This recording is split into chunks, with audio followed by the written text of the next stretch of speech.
So we have here some leading lights from the field of medical technology. We have Satyaki Banerjee, who is the CEO of medical imaging at Trivitron Healthcare. So welcome everybody. I'd like to bring in now my next fellow panelist, which is Satyaki Banerjee, and ask him to develop this argument further as to where are we on the Atmanirbhar space and where would we like to be and how does he think we can get there. Satyaki. Thank you, Pawan. First of all, a good evening to all the panelists and delegates joining this conference. I'd like to build upon what Dr. Sudhir Srivastav he started, and let me give a recap of where we stand as of 2021. So India is amongst the top 20 markets for medical devices globally, and that is something which is constantly growing. If you look at our total market size in 2020, it was $11 billion. I'm quoting the figures in US dollars for the benefit of all international delegates who have joined this convention. And this is expected to grow at a CAGR of 15% to $50 billion by 2025. While the numbers are very good and exciting to see, the challenge here is almost 65 to 70% of the medical device needs in India are imported. And the domestic production contributes to a very small percentage of the country's needs. But that is something which is changing and changing quite rapidly. We expect that the domestic contribution can grow from the current base at a rate of around 30% every year. And that should take care of a major chunk of the country's requirement for medical devices and medical equipment. Now, some of the initiatives which the government of India, they have taken. In 2014, the medical device, medical equipment sector was designated as a sunrise sector. And the Make in India campaign was rolled out. As of today, we have around 700 to 800 domestic manufacturers. And these manufacturers, they have an average investment in the tune of 2 to 3 million US dollars and an average turnover ranging from around 6 to 7 million US dollars. But this is growing and growing significantly. Now, in May 2020, that was during the peak of the pandemic, our Prime Minister, he made a clarion call to the nation, asking all industry to scale up their activities, and he kickstarted what we are calling the Atmanirbhar Bharat project. And that's the sole purpose of the discussion today. And one of the things that he rolled out was a comprehensive package to promote Make in India. To give a further boost to the domestic industry in India, a comprehensive PLI scheme was created, and that was rolled out very recently.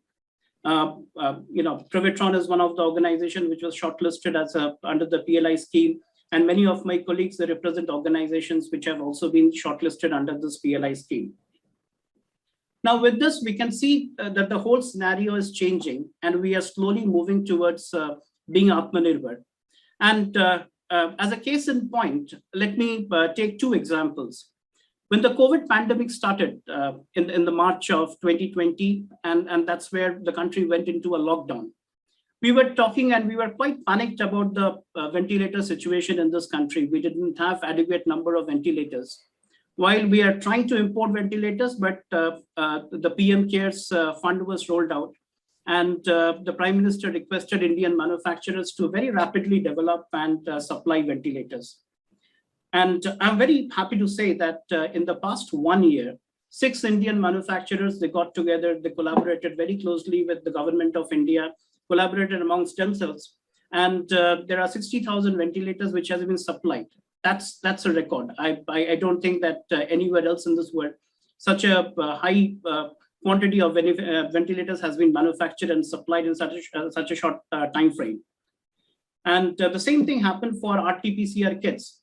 At the peak of the pandemic, we had 21 manufacturers across the country supplying close to 60 to 70 lakh RT-PCR kits per month.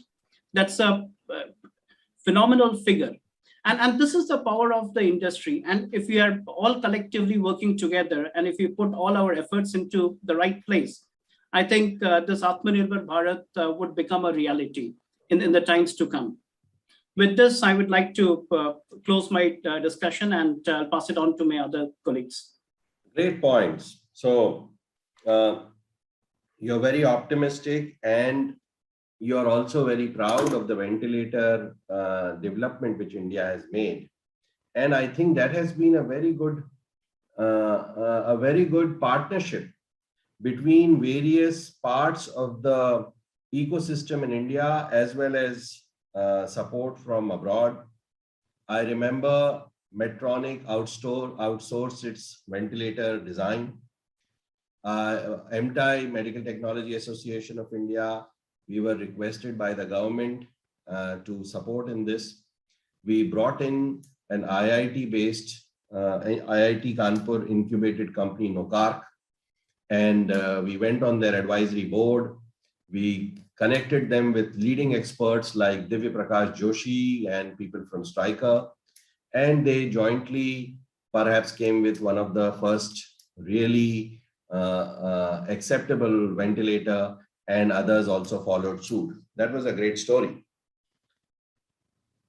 While we go deeper into that story and how it can be replicated in other sectors, segments, let me go to Divya Prakash Joshi. Divya Prakash Joshi is, as you know, a leading expert in the field of R&D and innovation. Also, he has a very interesting background from the armed forces. And Divya Prakash, what is the meaning of Atmanirbharta, which is emerging in the aerospace and defense sector today?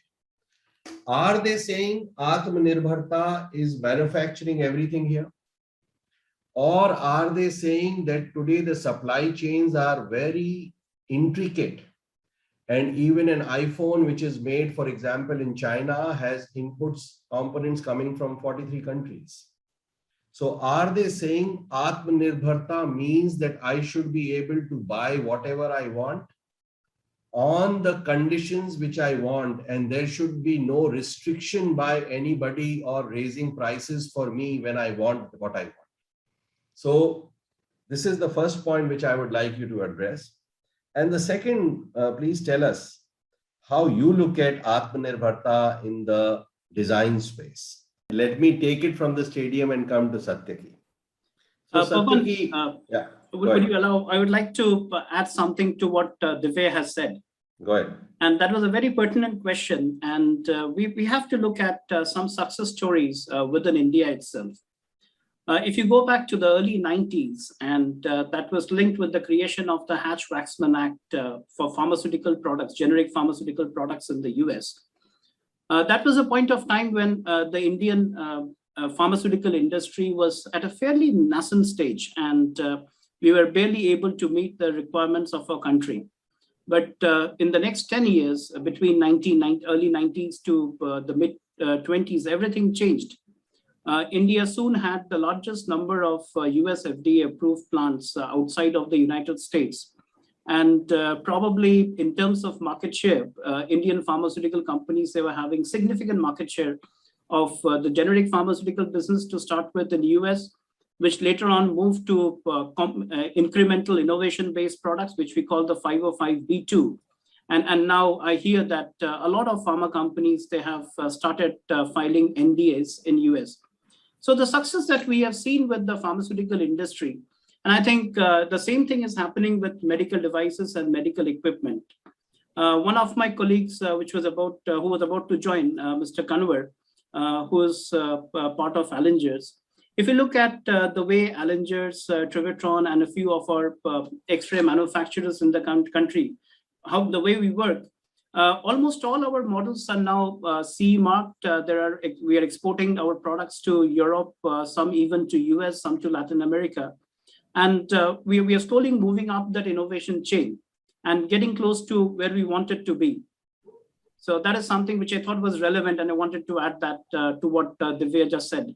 No, I'm glad that you're bringing your perspective very forthrightly, and it is a very valid perspective. Because in the 1990s, we saw the support of the process patents to pharmaceuticals as against the product patent blossoming. That was something which the government did. Today also the government is doing something similar. What it is doing today, the opportunity is in friendshoring. It has realized random offshoring will not be the case going forward. Countries will trade and offshore with those countries with whom they have established peace history, also with which who they share similar political systems, similar market systems. So random offshoring will become friendshoring, where the countries where the products will get made will be those countries where your IP will be protected. No malware will come in the product, which is hibernating and can be activated tomorrow. So keeping this in mind, the government, as it supported the pharma industry by bringing the patents on process, it is supporting the medical device industry by friendshoring. And the West and Japan is looking at a China plus one destination in Asia. They want this destination also to be in a strong enough country which can hold its own against their biggest rival, which is China. So, which country is that? That country is India. Who are those industrialists who will make that dream happen? Are industrialists like you or people who are representing industries like yours. So, I fully agree with that. That is something which the government has done pretty well by aligning with Australia, New Zealand, Japan, and the entire Europe and America. So that is great. The point which we need to now discuss is what Sudhir said. Sudhir said that should we focus right now on R&D? Because India is becoming the second capital of medical device R&D after US in terms of number of people employed. Yeah. Or we have a way to learn from the Trivitrons of the world as to how they are making sure that the 4 pillars of the technological ecosystem are supporting their progress. 4 pillars means software, hardware, mechanical engineering, and electrical engineering. So we would like to know from you how you are doing, how you are handling any deficiencies in these 4 pillars to make sure that your product is already galloping not only in India but also abroad. So how you have managed the deficiencies, if any, in these pillars: software, hardware, mechanical, and electrical. Okay, that's an excellent question, Pavan.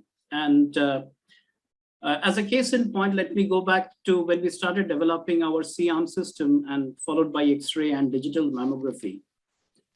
We wanted to learn from what the earlier innovators they have already established. So there was no point reinventing the wheel. But what we focused on was incremental innovation. Now that incremental innovation could be in the form of value engineering. How do we make the product more affordable? And how do we make the product more usable so that it's being used by a much larger audience? And we wanted to focus on both of them. When it comes to the mechanical and electronics and electrical components, a lot of the research was already done. And our primary focus was to use the innovation that we see amongst smaller organizations within India and how we can do the same thing at a much more cost-efficient way in the country. But where we put in a lot of focus on how do we create more innovative and more intuitive software so that these equipment can be used by a much wider segment of medical professionals. A case in point here is, so we developed a mammography system, and It's a digital mammography system where we incorporated an AI algorithm as a standard option. Now, with that AI, you don't always need to have a breast imaging specialist when you're doing the scans. The software is able to segregate the negatives from the positives. And it's only the positives which might go in for a confirmatory diagnosis to a radiologist or a breast imaging specialist. And the same thing we are trying to do with our X-ray. So if there is a chest X-ray and if you're looking at tuberculosis, then the AI algorithm is able to segregate, do a scoring, and is able to segregate the negatives from the positives.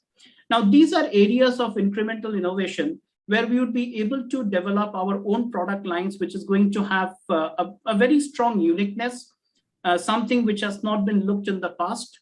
And that's where we would be able to drive our innovation.